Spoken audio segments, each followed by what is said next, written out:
Hello, on the screen is a summary of what I will go over in this video. Make sure to watch to the end so you don't miss anything.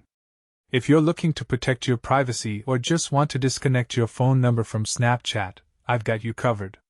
Removing your phone number is a straightforward process that takes just a few minutes.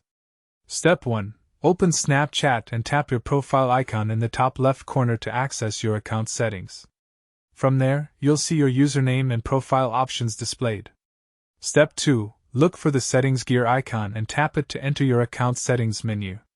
This is where all your personal information and privacy controls are located. Step 3. Scroll down until you find the phone number section, which typically appears under account information. You'll see your current phone number listed here if one is connected. Step 4. Tap on your phone number to open the options menu. You'll get a prompt asking you to confirm the removal of your phone number from your account. Step 5. Select the Remove or Delete option and confirm your choice when the warning message appears.